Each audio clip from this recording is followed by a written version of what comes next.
worked in. Whether attracting data analysts at the start of dot-com era or broadening the routes into healthcare professions, these are always a challenge. We're bolstering teacher numbers through the highest pay award for 30 years, providing generous bursaries worth up to £27,000 and our levelling up premium worth up to £3,000 a year each year for the 5 years for maths, physics, chemistry and computing teachers. Beth Winter. Thank you, Mr Speaker. The National Foundation for Education Research says today, and I quote, "A strategy for improving recruitment and retention should involve pay uplifts that are higher than pay growth in the wider labour market for most or all teachers." Does the Secretary of State agree, and is it not the case she cannot address this crisis until she gives teachers and support staff the fully funded inflation plus pay rise they deserve? Thank you. I thank the Honourable Lady for a question. In 2019, we actually launched the Government's first ever integrated strategy to recruit and retrain more teachers in schools. And this had a number of different strands in it, including supporting teachers on the way in, recruiting more, various routes into teaching.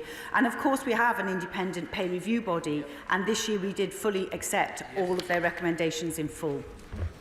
Sir David Evans. Thank you, Mr Speaker. On Friday morning, I was privileged to attend St Paulinus School in Crayford in my constituency to speak with teachers and also to answer pupils' questions. An inspirational teacher, as my right honourable friend knows, is often the key to opening opportunities to young people for their future. What more can the government do to help retain more of these good aspirational teachers? Thank the my honourable friend for his work, and I'm sure, like many of us, we have our treat on a Friday when we all get to go into our fantastic schools and meet with lots of children. The early careers framework is really focused, it's just been introduced actually last year, and it's really focused on trying to make sure that we support teachers, particularly in the first 5 years, to make sure that we retain more teachers. The figures show that the risk of retention is actually in the first 0 to 5 years, so we put a lot of work and effort into making sure that we support teachers more during that period. Ian Blackford. Of course, recruitment and retention of teachers is important, but all of us in this House will prioritise keeping school children safe from sexual predators, and I'm sure the Minister will be aware of the Scottish Child Abuse Inquiry detailing the horrific allegations from a number of witnesses to events at Edinburgh Academy and Fettes School by an individual referred to as Edgar. I have a number of constituents who have complaints against Edgar.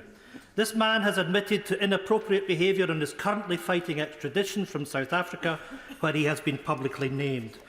There is precedence in England where another alleged abuser living in South Africa, whose extradition has been sought, has been publicly named. We now know that there are dozens of boys who have come forward to the police with allegations against this man referred to as Edgar. It is important that others who were abused by this man can come forward. It is right that his crimes against children are named, and it is also right that he is now named. It is for this reason, Mr Speaker, that it is in the public interest that the real name of Edgar, that is Ian Wares, is now publicly known. Well, I thank the honourable gentleman. Child sexual abuse is an abhorrent crime, and the government is sympathetic to the victims and survivors of such abuse. As set out in November in response to the final report of the independent inquiry into child sexual abuse, it is important that due process is followed, allowing investigatory and legal processes to take place in order to maximise the chances of conviction. Philip Holloway. The State confirmed that the Government is intending to raise starting salaries for teachers to £30,000 a year, and that the pension entitlement that teachers enjoy is far higher than those earning the same wage in the private sector. Yes, my honourable friend makes a very good point. It was a manifesto commitment to raise the starting salaries. It is £28,000 this year, and it will be £30,000 next year, from September next year, in line with our manifesto commitment. And yes, I can confirm that the teachers' pension contribution, the employer's contribution, is 23.6%, I think. So it is considerably higher than many in the private sector. Dame Meg Hillier. Thank you, Mr Speaker. The Secretary of State says she wants to support teachers, particularly in the first 5 years, and the £30,000 a year is kicking in next year. But in London, 5 years is often about the time that people have to move because they simply cannot afford to rent privately or buy in the capital. What is she doing to look at this, both in the immediate term and in the long term, to make sure that we keep good teachers in London? Well, I think the Honourable Lady may be aware, but we do have a London wait-in for teachers. But of course, the costs of accommodation in London, I do accept, are extremely high in some areas. Blake Drummond. Thank you very much, Mr. Speaker. And it is indeed a treat to visit schools. And on Friday, I visited the brilliant Horndean Technology College, where I was told that there are 20 ways of getting into teaching, but still schools are struggling to get teachers. So what more can we do to slim down those 20 ways, which does seem rather a lot, and ensure that we have well-qualified teachers to teach pupils to a high standard? One of the main things we're doing, I thank my honourable friend for her question, is to make sure that we have bursaries to attract teachers in particular, particularly those subjects where there's a lot of competition for those skills. And I actually am hoping to actually increase the routes, because we are looking to have an apprenticeship for teaching at undergraduate, so that people who won't need to earn and learn can also be attracted into teaching. Senator Stephen Moore. Thank you, Mr. Speaker. Having dumped the schools bill, the only education policy this government seems to have is a gimmick announcement on making maths compulsory until 18, a plan that experts say is unachievable in light of the teacher recruitment crisis. What discussion did the Secretary of State have with the Prime Minister before his announcement? Because surely they would have told him it was unworkable, given that the government has missed its recruitment target for maths teachers in each of the last 10 years. So we have a very much a focus on making sure that our standards are very high in school, and making sure that our children have the very best education so that they compete globally when they need to get into the workforce. Now, if you look at every other developed economy, pretty much all of them, their children do maths of some form up to the age of 18, and we're a bit of an outlier. So what we're doing is looking to raise the expectations and standards to make sure that our children can compete, and also give them skills for life as well with financial. Now, of course, we will work with the sector, and it is a longer term strategy to make sure that we do have enough maths teachers. We do have a number of strategies already in place, because it is always tough to recruit maths teachers, but that's why we have introduced a bursary of up to £27,000 for all maths teachers, and also many science teachers. Mary McCarthy. Question 3, Mr. Speaker. With permission, Mr. Speaker, I'll answer questions 3 and 10 together. All children, no matter their special educational need or disability, deserve the right support to be able to succeed. We will be publishing a full response to the SEND AP Green Paper in an improvement plan early this year, and we continue to work closely with children, families and education, healthcare and local government sectors on this very important issue. Mary McCarthy. Today is Blue Monday, and I'm sure both you, Mr. Speaker, and the Education Secretary will be pleased to know that following the event we did last year, the band New Order and the charity Calm have teamed up together today to urge people not to hold back from seeking help with their mental health if they need it. But as we discussed at that event, too many children are facing unconscionable delays in getting assessed and in getting support. Too many children risk being damaged for life as a result. So can the Minister please get a move on and bring forward the response to the SEND review consultation? Children shouldn't have to wait any longer. I thank the Honourable Lady for her question. I can assure her we're working incredibly hard and we'll be publishing a response imminently. In the meantime, we are rolling out training on mental health for all schools across the country, and I'm working very hard with my counterparts at Health to make sure that when we look at the proposals on SEND, that they are brought fully into the picture as well. David Johnson. Mr. Speaker, I have many local parents in Oxfordshire who are unhappy with the County Council for a variety of reasons, from emails that are never answered to EHCPs that come back with details about the wrong child on them, or just long delays in receiving the EHCP. My honourable friend will know many parents want this, as it's become the only way to get support for their children, where they might have been able to get support at an earlier stage from school and that not be necessary. Can she tell us what steps she's taking to address this? Well, I know my honourable friend has raised this issue with me several times, and one of the key parts of the reforms that the SEND Green Paper will set out is clear standards for what help children with different SEND needs should be getting in school, because that will give parents greater transparency and accountability in what their child should reasonably get. But it also means those children will get the early help that my honourable friend so rightly talks about. Ben Bradshaw. Mr. Speaker. She will be aware that Devon Children's Services has been failing now for many years, with special educational needs being a particular problem. Following the latest inspector's damning report, the County Council has belatedly appointed a new head of Children's Services. But will she make absolutely clear to the political leadership at Devon County Council that if things don't improve quickly, she will have no hesitation in stripping Devon of its responsibility for children's services? I thank the honourable gentleman for his question. We do work with all areas who are struggling to provide SEND through our Regions Group work, through our Delivering Better Value programmes and our Safety Valve programmes. So I will of course look at this issue very carefully, and we always step in and act when we need to. Jonathan Gillis. Mr. Speaker, one of the best ways that young people with SEND can be supported is by remaining in the local area to be educated. That's why I'm delighted, thanks to a significant amount of government investment, that Middlehurst School, which is currently sitting empty, is now being built to create 80 new SEND school places. Will my honourable friend congratulate Councillor Janine Bridges and Stoke-on-Trent City Council for this amazing work, and pledge to come open it when it's ready, hopefully at the end of this year? Here.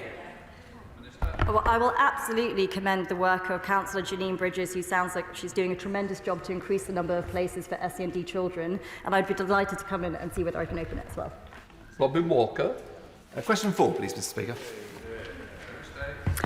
I know how important childcare is to the Chair, and I look forward to seeing his committee's report on this. Getting this right is fundamentally important for parents and children, and my honourable friend, the Minister for Children, Families and Wellbeing, is looking at all options to improve the cost, flexibility and availability of childcare, and crucially, outcomes for children.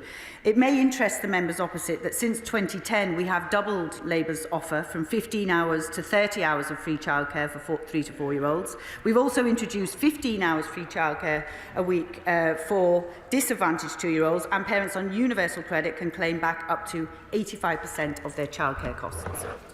I'm grateful to the Secretary of State for that answer, and she's right to set out what has been achieved. But as she will recognise, the issue of access to affordable and high-quality childcare is high on the agenda of parents and of members right across this House, and it's something that, as she's recognised, the Select Committee are looking into. There's been much speculation in the media as to whether this remains a priority for the government. Can she reassure me and the committee that she does plan further reform and investment in this space?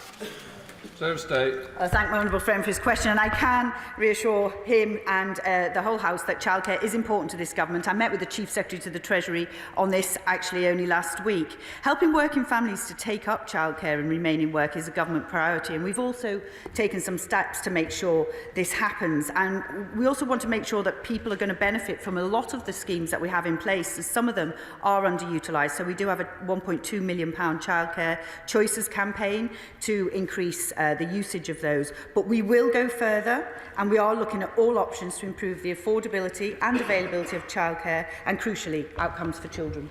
Emma Hardy. Thank you, Mr. Speaker. Sadly, childcare is not the only thing that parents are struggling to afford to pay for, and I'm very grateful to Karen Taylor from Rooted in Hull for drawing to my attention the work done by the Child Poverty Action Group on poverty-proofing schools. And what this does is provides a toolkit for schools to look at their academic year and to identify times when they're asking parents to pay money, and then to try to find ways to alleviate this and reduce the cost to parents. So will the Secretary of State join me in encouraging many schools up and down the country, academy chains and head teachers, to have a look at this toolkit and do what they can to reduce the costs associated with sending their child to school? Yeah. I thank the honourable lady for her question, and of course we're always focused on what more we can do. We obviously have pupil premium funding, but we also have school uniform guidance. Obviously we have the highest number of children benefiting from free school meals as well, and in deprived areas breakfast clubs, which we have introduced. But of course we all know that economically times are tough, which is why we're very much focused on trying to get inflation down, and the Prime Minister's pledge to halve inflation this year. Shadow Minister Helen Hayes. Thank you, Mr. Speaker. Childcare is essential social infrastructure which underpins our economy by supporting parents to work. Yet in 2022, more than 5,000 childcare providers closed, and more than half of all local authority areas saw a net loss of childcare places. The government has admitted that they pay providers less than it costs them to deliver the so-called free childcare places, and with energy bills and wages going up from April, many more providers are at risk of closure. There is a crisis in our early years sector happening right now. Yeah. What is the government going to do to stop further childcare providers from closing? Yeah. Well, I thank the Honourable Lady for a question. Actually, Ofsted data shows that the number of childcare places has remained broadly stable at 1.3 million since August 2015. But at the spending review 2021, we announced additional funding of £160 million in 22-23 and £180 million in 23-24 and £170 million 24-25. And that's compared to the 2021-22 financial year. And this will allow local authorities to increase hourly rates paid to childcare providers. Thank you very much, Mr. Speaker. Number 5. We are transforming people's life chances by enabling them to climb the education skills ladder of opportunity. And on the 9th of January this year, we announced that in financial year 2023-24, we will increase funding rates to invest a further £125 million in 16 to 19 education. £18.5 million in 16 to 19 education has been invested in institutions that cover the constituency of Waveney. Thank you very much, Mr. Speaker. I'm most grateful to my right honourable friend for that answer. But taking into account both the urgent need to address acute skills shortages in key sectors of the economy and the fact that participation in adult education has fallen from 4.4 million in 2003-2004 to 1.5 million in 2019-2020, it is vital that the capacity of further education is significantly expanded. My right honourable friend, the Chancellor, highlighted the importance of investment in skills in his autumn statement. And I'll be grateful if my right honourable friend could set out the work that is being done to meet this challenge ahead of the spring statement. Well, my honourable friend is an FE champion, and I welcome his question.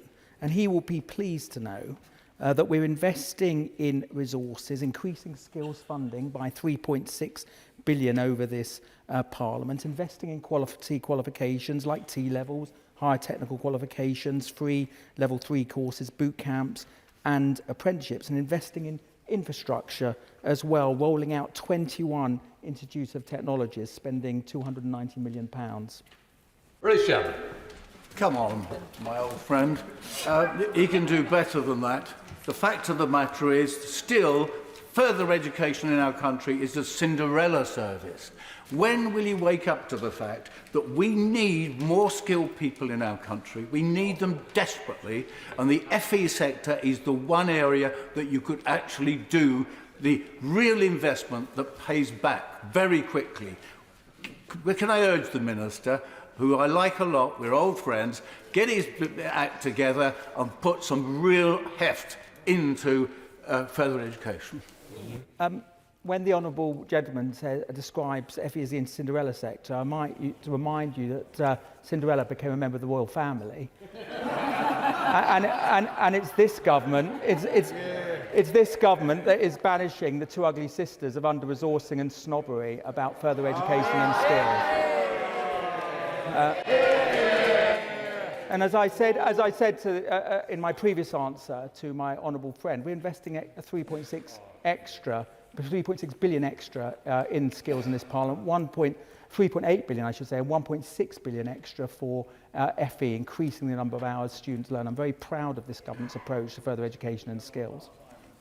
Right, let us move to Shadow Minister Toby Perkins. Well, thank you very much, Mr. Speaker. I mean, the Minister was a huge champion for the FE sector when he was the Select Committee Chair, so it will be depressing to hear that he's now speaking up for this government. This government's funding settlements for FE colleges are the worst in post-war history. Not my view, the view of the Independent Institute for Fiscal Studies. Their analysis exposes that per-student funding fell 14% in real terms between 2010 and 2019. Isn't the reality that after 13 years of this government, it's only the election of a Labour government that will allow our colleges to play the role that we truly need from them? So I say to my honourable friend, it's wishful thinking on his part. I mean, the government is increasing investment in apprenticeships to 2.7 billion by 2025 24-25. We'll be investing an extra 1.6 billion in 16 to 19 education at the same period of time. That includes 500 million a year for T-levels. I mentioned the 290 million pounds that's being spent on Institute of Technologies, and 1.5 billion pounds to commit and upgrade FE College Estate in England over the next few years. So this is a government that's investing and championing further education and skills, and my honourable friend should recognise that. Number 6, please, Mr. Speaker. As set out in our Send and Alternative Provision Green Paper published in March, our ambitious alternative provision reforms will equip all children in AP with the right support in the right setting at the right time. Our reforms will enable children with behaviour that present barriers to learning or medical needs to have the support, skills and confidence needed to thrive. Rob Butler.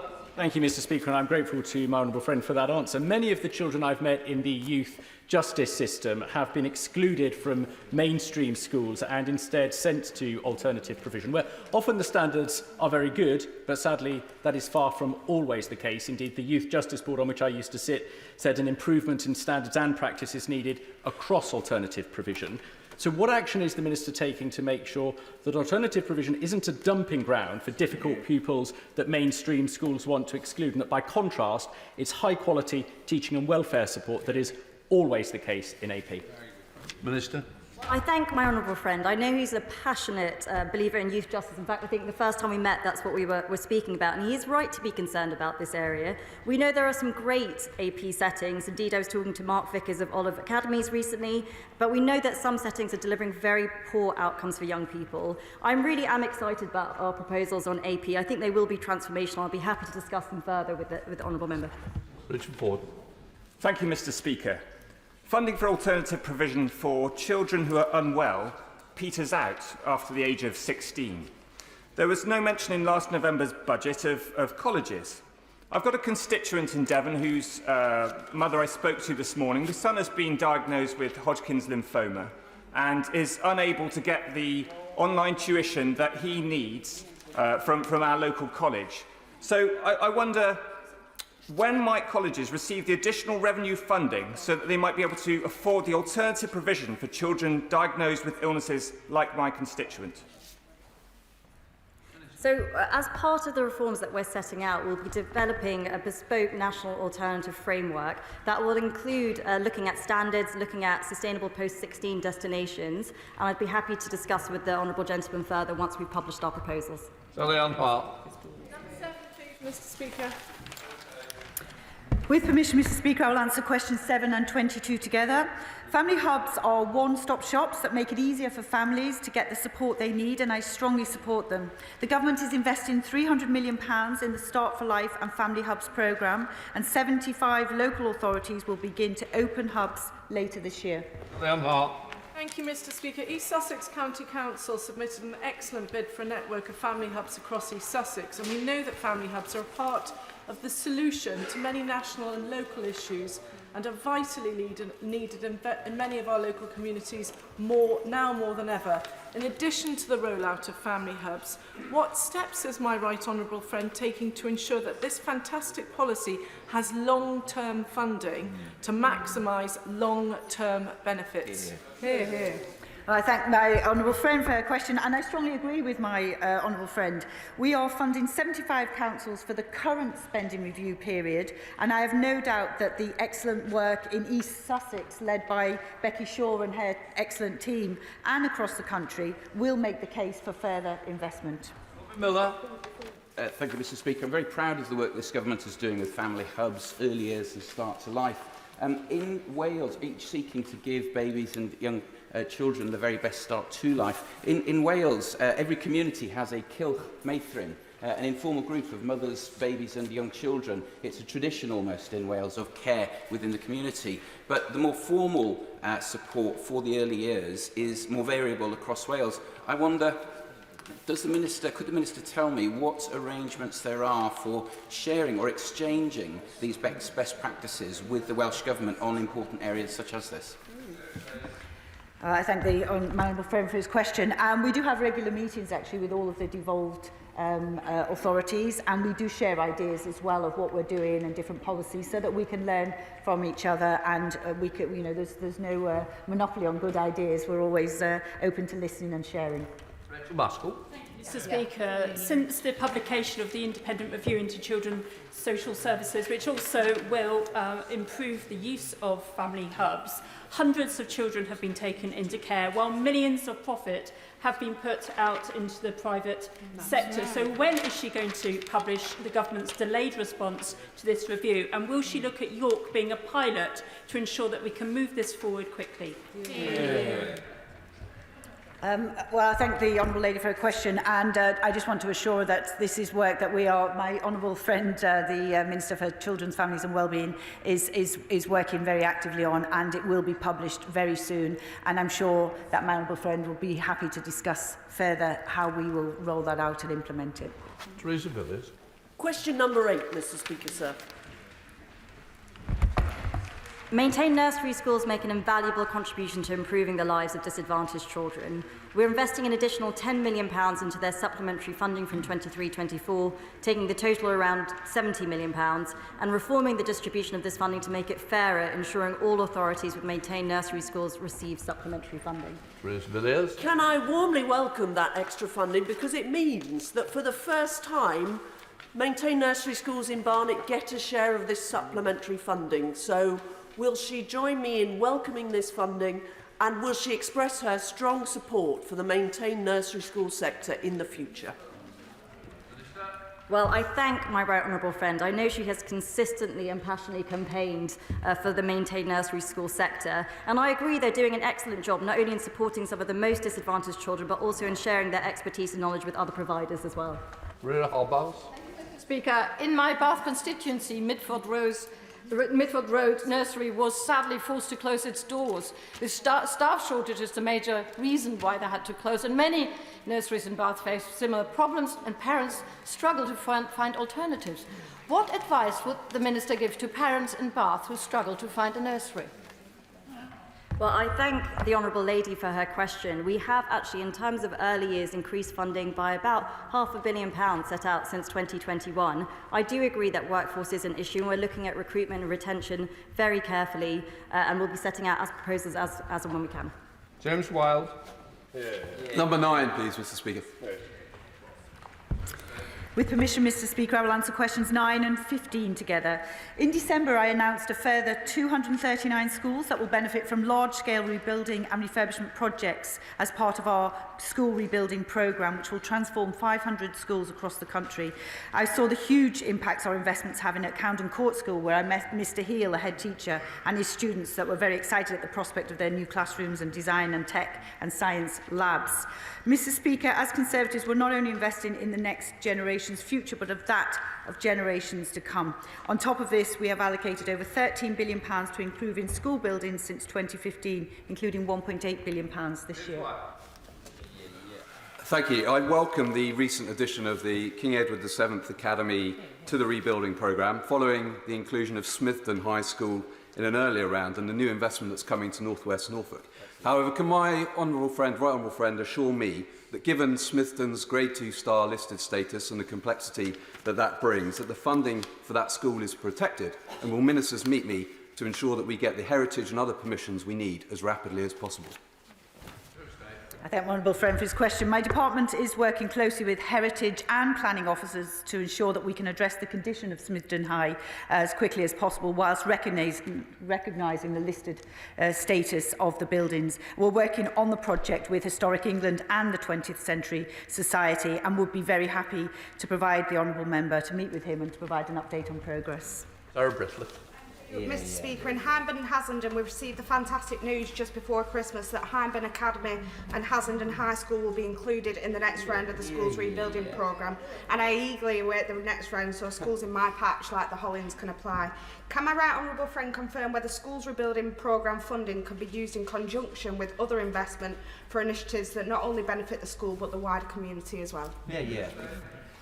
Thank my honourable friend for an excellent question. We do encourage schools to play a positive role in their communities, with many choosing to provide access to sports and other facilities. The school rebuilding programme directly commissions projects rather than providing funding to schools, so where feasible we include additional facilities beyond the scope of a project, and if it's funded by the local trust or the local authority. But we are interested in making sure that school facilities do benefit the wider community.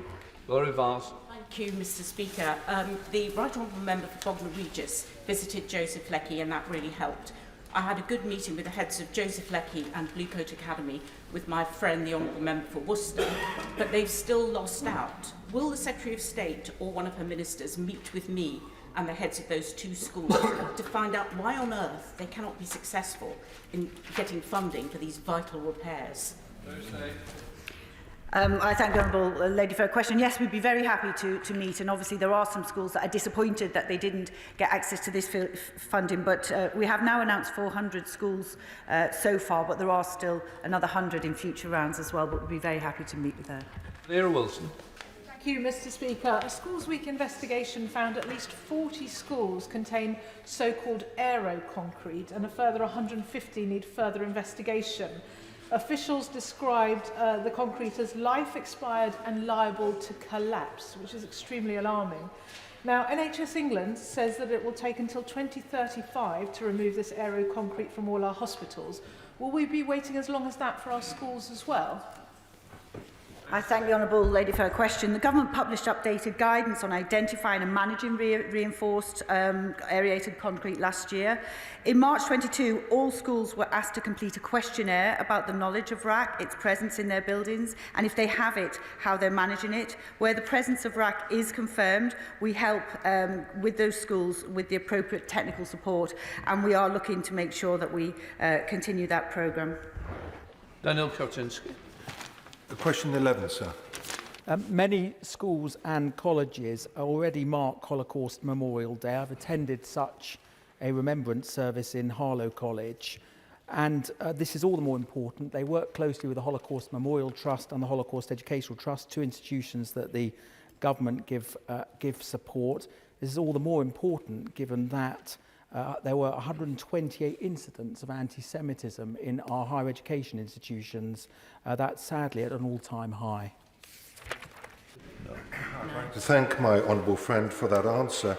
Can I ask him that in addition to educating children about the horrors of the Holocaust and the Second World War, can we also take the opportunity to educate children about the tremendous courage and bravery and sacrifices of the righteous among nations?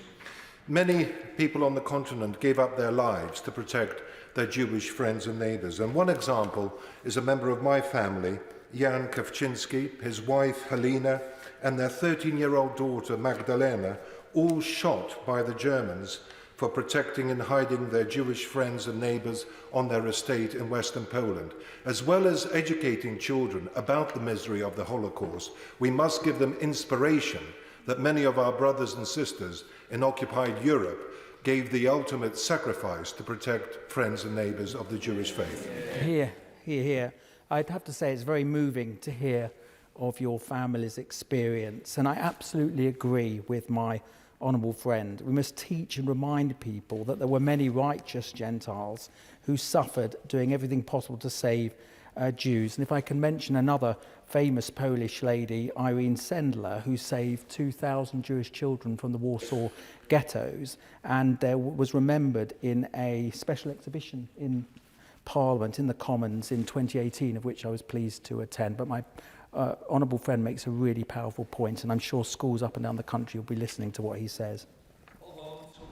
Question number 12, Mr. Speaker. Thank you. We're improving quality in apprenticeships. Ofsted will be inspecting every apprenticeship provider by 2025. All providers have been asked to re-register with the Register of Providers. We're intervening to help apprentices and employers as well. Paul Holmes. Thank you, Mr. Speaker. My local college, Eastleigh College, work alongside 700 regional employers to deliver high-quality apprenticeships right through to degree level. Last year, nearly a third of apprenticeship starts were higher level. So can I ask what steps the government is taking to broaden the routes into technical education and increase the number of higher level apprenticeship starts?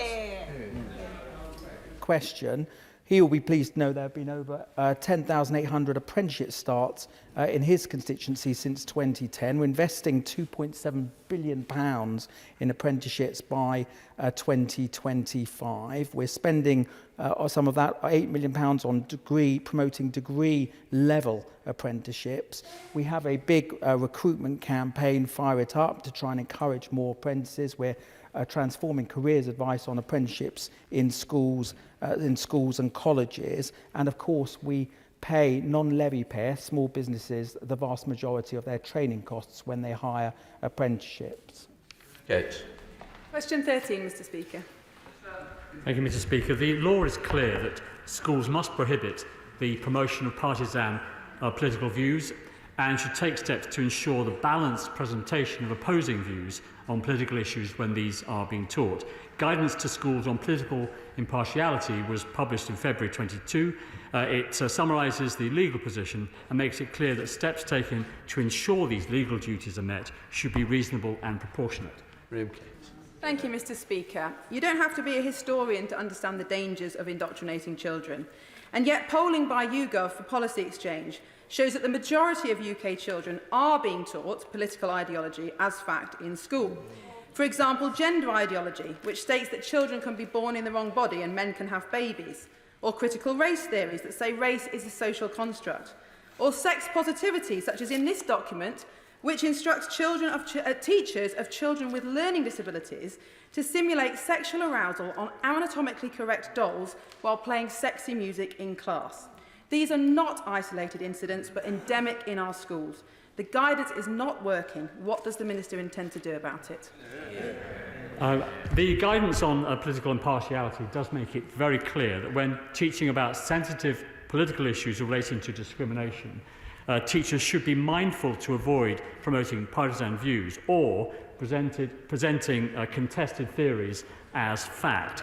Schools need to ensure that any resources used in the classroom, particularly if they've been produced by an external organisation, are age-appropriate, suitable and politically impartial. And schools should consult parents and they should share lesson materials when parents ask to see them.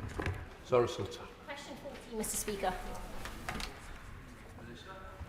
The Government supports the provision of nutritious food in schools, which ensures children are well nourished, develop healthy eating habits and can concentrate and learn. 1.9 million pupils are eligible for free school meals. That's an increase from 2021, when 1.7 million pupils were eligible. In large part, the increase is due to protections put in place to support families as they move to universal credit. In addition, of course, 1.25 million pupils are eligible under the Universal Infant Free School Meal Programme. Thank you, Mr. Speaker. Each month, 4 million children experience food insecurity, going to bed hungry, and then setting off to school on an empty stomach.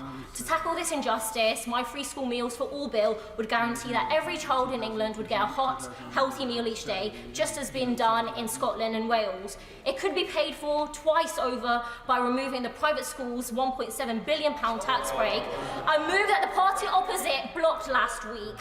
My bill is due to get its second reading on Friday, so I asked the Minister, will he back my bill, or does he believe that protecting tax breaks for elite private schools is more important than feeding hungry children? Well, Mr. Speaker, the Government has extended free school meals to more groups of children than any other government over the past century, including Labour governments in that period. So there was an increase, as I've said earlier, from 1.7 million to 1.9 million. There's an extension to 85,000 students in FE colleges introduced by this government, and there's new eligibility for some children of families with no recourse to public funds, and of course the 1.25 million children in infant schools, again another scheme introduced by this government. SNP spokesperson Carol Monaghan. Mr. Speaker, the Levelling Up Secretary said in October that extending free school meal provision would be the most timely, effective and targeted of all public health interventions that this government could make. The Scottish Government has already committed to universal free school meals for primary children. Does the Minister agree with his colleague? And if not, what targeted interventions would he make to tackle child hunger?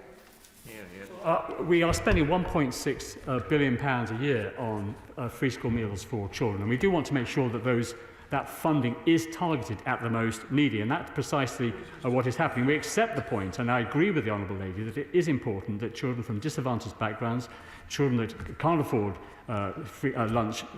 meals at lunchtime, that they are provided. But we are doing so. As I've said, we've increased the number of children eligible for free school meals, benefit-related free school meals, from 1.7 million to 1.9 million pupils. Number 16, please, Mr. Speaker. Thursday. Thank you, Mr. Speaker. Schools, like families and businesses across the world, are facing global inflationary pressures. The Prime Minister has pledged to halve inflation, and school funding will increase by £2 billion next year, as well as the year after that. This will be the highest real terms spending on schools in history, totalling £58.8 billion by 2024-25. In 2010, school funding stood at £35 billion, so we will be delivering a 68% increase in cash terms. The Government's also announced further support for parents worth £26 billion next year. Thank you very much, Mr. Speaker. In addition to grave concerns about recruiting and retaining teachers, schools in Slough and across our country continue to struggle with their budgets, with a quarter of primary school senior leaders reporting that they have had to cut outings and trips due to budgetary constraints. So, Secretary of State, how will the Government ensure that children do not miss out on these vital opportunities? I thank the Honourable Gentleman for his question. The autumn statement announced a significant additional investment in core schools funding. The core schools budget will increase by £2 billion, as I've just pointed out, in 2023-24 and 24-25. That will be paid into schools' bank accounts in April, so I'm sure that they'll welcome that additional funding. Thank you, Mr. Speaker. The Department's own report now reclassifies... 17. Mr. Speaker.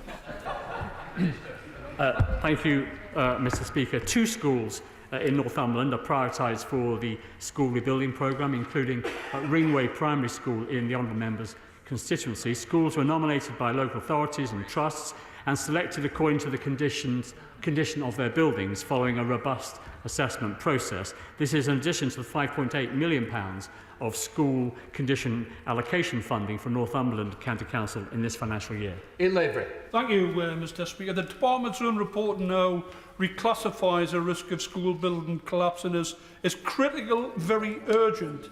And despite the sterling efforts of head teachers and staff to keep school buildings in decent conditions, many children in my constituency are taught in buildings far below the standards they should expect. Can the Minister, despite what he's just said, can the Minister tell the House when adequate funding will be made readily available to bring all schools in my constituency up to scratch? Well, we've allocated £13 billion since 2015 on school building and maintenance. In May 2022, for example, the Government announced the outcome of the Condition Improvement Fund bids for 22-23. That will provide £500 million for 1,400 projects at 1,100 schools and sixth forms. The CIF is for individual schools and the groups of schools. In addition, £1.1 billion of school condition allocations was made to local authorities and large groups of academies. We take this issue very seriously. We want to make sure that all our schools are in the best possible condition for pupils to be able to learn. Number 18, Mr. Speaker. My department has made a one-off reallocation of funding to add £15 million to this year's student premium, now worth £276 million. Universities can support disadvantaged students by drawing on the student premium and their own hardship funds. Many universities, like Newcastle and Northumbria, have allocated funds to support disadvantaged students.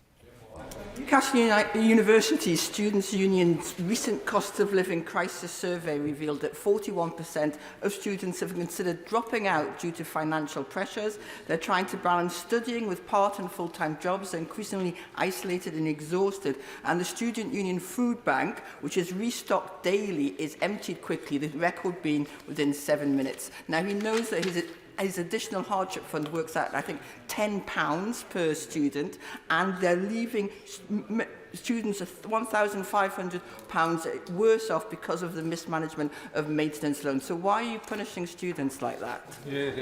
Of course, I recognise that some students are facing hardships with the cost of living challenges, like many people up and down the country. The £276 million is a lot of money that universities can draw on. As I mentioned, it's an increase of £15 million. Students in private accommodation can get a £400 rebate on their energy bills. We've frozen tuition fees for the past few years, and they'll have been frozen by 2024-25 for 7 years. We've increased maximum loans and grants by 2.8%, and if students' incomes fall below a certain level, they can reapply to get their loans looked at. And I really welcome that Newcastle University has increased the package of support available to students to more than £1.7 million. Thank you, Mr. Speaker. The cost of living crisis we hear is serious for everyone, but for students in particular, they're facing real hardship. We just heard the independent economists estimate that many students will be up to £1,500 worse off this year. Given the government's current focus on maths, can the Minister explain how his government calculated an increase of just 2.8% in the maintenance loan, following 2.3% this year, when the rolling average inflation rate is running at 9.3%? Well, I say to the honourable gentleman that we have to be fair to students and fair to the taxpayer as well. So we recognise student hardship. That's why we did increase the student premium to 276 million by 15 million pounds. Universities have their own hardship funds. I highlighted the 1.7 million given by Newcastle University. Other universities up and down the country are helping disadvantaged students. And I mentioned that students whose family incomes fall before certain levels can reapply to other student loans companies to get their loans reassessed. Right, we come to Topicals Chum. Thank you, Mr. Speaker. And special educational... Oh, number one, sorry. Thursday. Mr. Speaker, given this is my first education questions of 2023, I would like to wish you, the House and all working in our education sector a Happy New Year and share some of what was to come from my department. Later this month, along with my honourable friend, the Children and Families Minister, I will be announcing our comprehensive plans to reform children's social care. Soon after, we will return to bring forward our transformational improvement plans to support children with special educational needs. In February, I hope members will join me in celebrating National Apprenticeship Week. And in April, our schools will have something to celebrate as they will be receiving their funding, which will include the extra £2 billion uplift announced at the Ordnance Statement, seeing overall funding rise by 15% in just 2 years. We are investing more in our schools than ever before. By 2024-25, it will be £58.8 billion, the highest real-term spending in history. Sean Worrell. Thank you, Mr. Speaker. And special educational needs provision in school matters. I have so many parents contacting me because either they can't access it or it's inadequate. One family with 2 neurodiverse children suffering from bullying and self-harming found that their school's SEND policy did not even mention autism or neurodiversity. So this morning the Minister said that the response to the government's review would be published imminently. Can she confirm that that is within the month and that the clear standards that she measured will be, that she mentioned clear standards, can she confirm they'll be enforced? I thank the Honourable Lady for her question, and it is very important. Special educational needs is something I take very seriously, as does the Minister for Children, Families and Wellbeing. It will be very soon. There is not long to wait, and I'm sure that you will be delighted with the improvement plan that we will publish, which was very early in the new year, and not long to wait. Duncan Baker. Thank you, Mr. Speaker. My constituent, Hayley Turner, in our community of North Norfolk, is an inspirational campaigner for special educational needs. She improves it enormously across our whole area. The evidence shows that early diagnosis and indeed autism interventions is paramount to ensure that children get the help that they need, and Hayley now uses her experience to help many others in the community. Can I ask the Minister just what the government is doing to help with neurodevelopmental services and also to recruit education specialists? Suggest that you do know it is a topic. We can't just go on and on. We've got to get through for everyone else's sake. Minister. So I commend your constituent Hayley for the work that she does. I do think access to educational psychologists is paramount, so you can get that early diagnosis. And we are funding an additional 600, 223, 400 in the year after. Right, let's come to Secretary of State Bridget Phillips. Thank you, Mr. Speaker. The Department for Education has raised the risk of school buildings collapsing to critical, very likely. And in December, the Schools Minister undertook to publish the data on these dangerous buildings by the end of the year. Yet parents, staff and pupils are still in the dark. When will the Secretary of State finally publish this data and own up to the extent of her own failure? As we said, I said earlier, we're spending £13 billion on capital funding in the school system since 2015. We take the safety of schools very seriously. As I said, as the Secretary of State said earlier, regarding reinforced autoclaved aerated concrete, we have written to all schools asking them to complete a questionnaire. In terms of publishing the data, the Department has already published summary findings from the condition data collection, and we plan to publish more detailed data shortly. The condition data collections help us to understand the condition of schools, and we will publish as and when the data is ready. Second question. Thank you, Mr. Speaker. No answer, even though the Schools Minister said we would see this data last year. Mr. Speaker, Conservative members opposite have described their childcare policy as crazy, unnecessarily expensive, and that they should get on with reforming it. Mr. Speaker, I agree. That's why the next Labour government will deliver a modern childcare system from the end of parental leave to the end of primary school. If even your own colleagues can see the case for change, why can't the Secretary of State?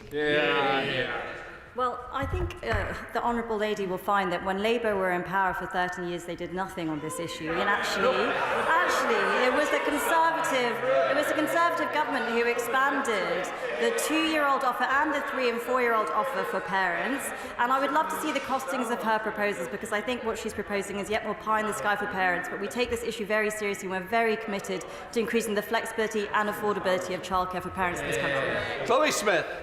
Mr. Speaker, I welcome the Secretary of State's brief update just now on the SEND Green Paper. It's right to get the correct support to families and to young people as early as possible. But the Green Paper was also right to talk about a truly inclusive education system. What progress will the 9,000 young people in Norfolk with education, health and care plans see in 2023? Well, I thank the Honourable Lady, and I hope that the 9,000 children will see progress. Not only have we increased the overall funding by about 50% for SEND since 2019, but we're increasing the number of specialist school places, and in the reforms that we're setting out, we'll be setting out national standards, which I hope will also improve their educational experience. SNP spokesperson Carol Monaghan. Thank you, Mr. Speaker. And as a former teacher, I support the right of our teachers to strike and will oppose this government's anti-strike legislation. So does the Secretary of State agree that constructive dialogue with our dedicated teachers is vital, rather than demonising them as Bolsheviks and commies, as one of her colleagues has disgracefully done? Thank the Honourable Lady for a question. I always believe in constructive dialogue. The very first meeting I took as we welcomed in the new year was with all the 4 main teaching unions, and I will also be meeting them again later on this week. Peter Gibson. Thank you, Mr. Speaker. If we are levelling up and trying to recruit and train more teachers in the North East, why on earth has the outstanding Carmel College in my constituency been stripped of its accreditation to train teachers by a tick-box form-filling exercise, destroying 20 years of hard work and leaving the North East worse off? Well, I visited Carmel College. I know what a good school it is. The ITT reforms are a key part of the government's commitment to levelling up and ensuring that high-quality teachers are there for every child. Following an expert review, a robust accreditation process was undertaken to approve 179 providers covering all regions, including the North East. And ICT provision is also expanding through the partnership. Now, I know my honourable friend discussed this with my predecessor, the honourable member for Stoke North, and I'd be happy to meet him again to discuss my honourable friend's concerns. Stephanie Peacock. Thank you, Mr. Speaker. Myself and the member for Barnsley Central last week held a meeting with parents about SEND provision. Barnsley has one of the highest numbers of EHC plans in the country. What resources will the government commit to ensure provision is improved where it is needed most? Well, I thank the Honourable Lady, and I can tell her that the high needs funding for Barnsley increased 12% year on year for 2023-24, which will be over £40 million in total. They also received £7 million for high needs provision capital from 2023 to 2025 to increase the number of places as well. Mr. Speaker, I remind the House of my members' entry. I'm glad to hear that the Children's Social Care Review response from the government is going to come out shortly, and the government has set up an implementation board to progress its findings. Over 80% of children in care are in the care of the independent sector, and yet that implementation board has refused to allow any representative from the independent sector on that board. Why not?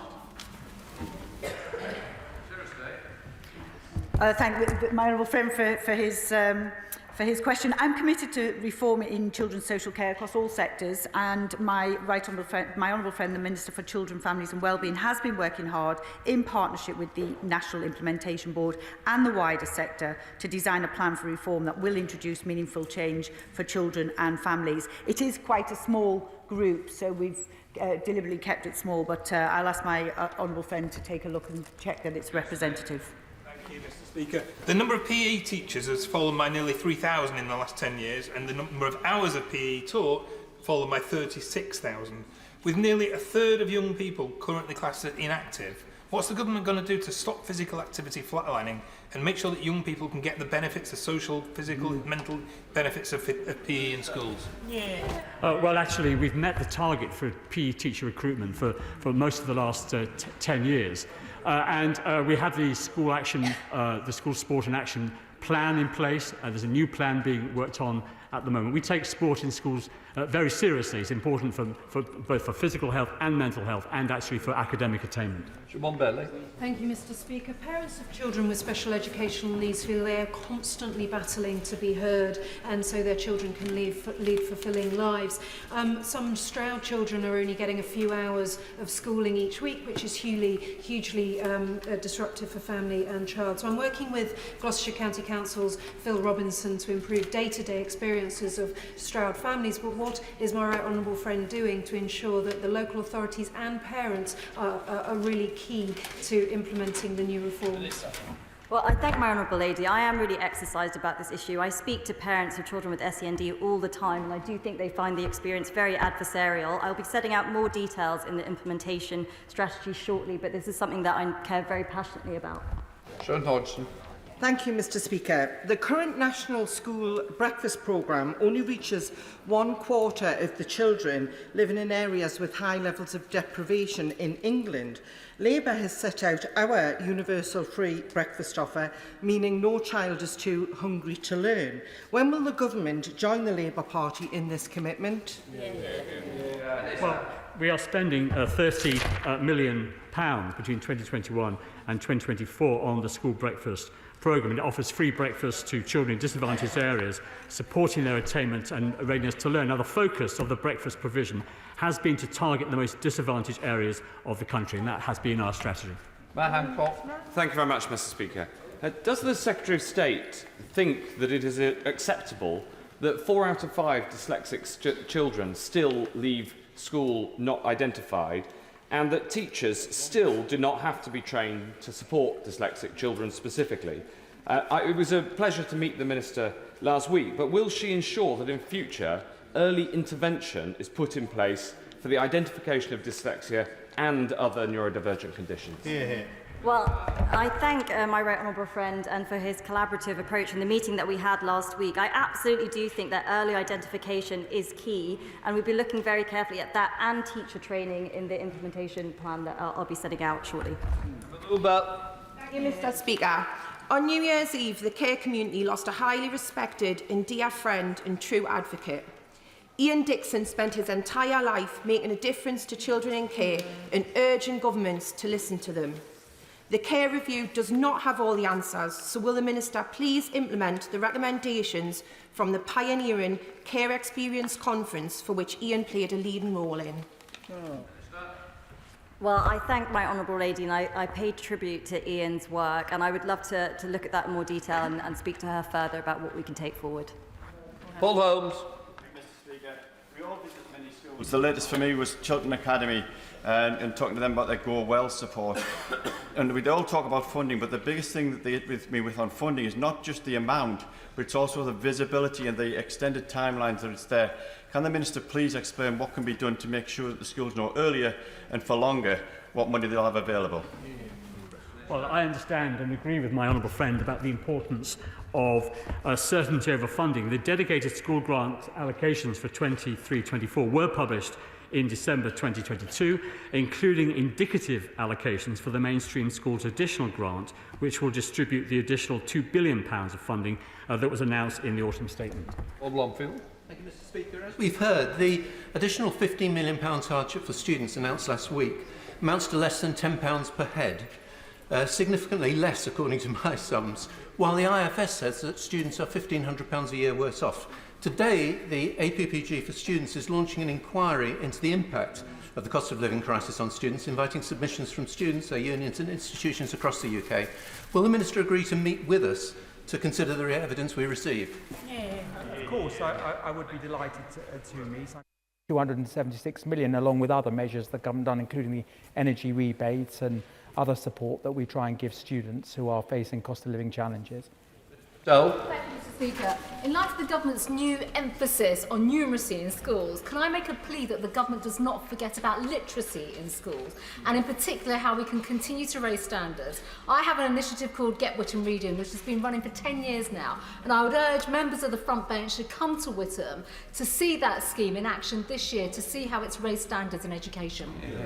Well, I couldn't agree more with my right honourable friend, and I share her passion. I'd be delighted to come and see the scheme in place in her constituency. We take reading very seriously. We have risen through the international league tables from joint 10th to joint 8th in the polls study, and it's the least able children who are improving fastest in those surveys. Mike Hansbury. Thank you, Mr. Speaker. James Kerfoot, the head teacher of Ruddeef Senior Academy, which serves constituents of my patch, has introduced free school meals for all pupils. Why doesn't the Minister do the same? Well, as I said, we're spending £1.6 billion each year on free school meals, targeted at the most disadvantaged children. But of course, schools are able to use their pupil premium funding, which is £2.5 billion a year to schools, if they wish to extend the coverage of free school meals to more pupils. We did extend, as I've said earlier, free school meals to all pupils in infant schools, and that was an early decision of the coalition, the Conservative-led coalition government. Jerome Mayhew. Mr. Speaker, children's services in Norfolk have been judged as requiring improvement all the way back since 2008. So will my honourable friend join me in congratulating Executive Director Sarah Tuff and all her staff, as well as Councillor John Fisher, on last week's assessment that Norfolk's children's services are now good and well on their way to outstanding? I thank my honourable friend. I will indeed congratulate that team. It is actually quite a hard thing to do, and I think it's brilliant that they've been able to get to that recommendation. Margaret Furrier. Mr. Speaker, we take the safety of schools very seriously, the Minister's response to an earlier question. So, will Ministers reconsider mandating the fitting of sprinklers in new build schools to minimise the risk posed by fires to the buildings, equipment, pupils' schoolwork and the people within them? Well, the Honourable Lady will know that there is revised guidance to the new Buildings Bulletin has been issued after a wide consultation, and it does make some changes to the requirements for when sprinklers are to be installed in schools, particularly when the risk factor of the pupils, the students in the school, is high. For example, children with special educational needs or residential schools. Final question, Nikki Aitken. Speaker, when I met with Jewish students studying in universities in my constituency, I was appalled to learn of the anti-Semitism that they have to suffer on a daily basis often. And it made worse by the recent report into the NUS, the National Union of Students, handling and challenging of anti-Semitism. In the month where we mark Holocaust Memorial Day, I would be interested to hear the Minister's assessment of that NUS report. I thank my right honourable friend for her question. I've been shocked and sobered by reading this report, that NUS was in essence a hostile place for Jewish students. That's not acceptable. NUS, National Union Student, the main body for students, should be a place that isn't just safe, but a place that is welcoming for Jewish students as well. And the proof of the pudding of this report will be in the eating. I expect to see the changes and the recommendations implemented in full, and once that has occurred, then I will re-engage with the National Union of Students. Right, that completes questions. We're now going to go on to the statement. I'll let the House clear.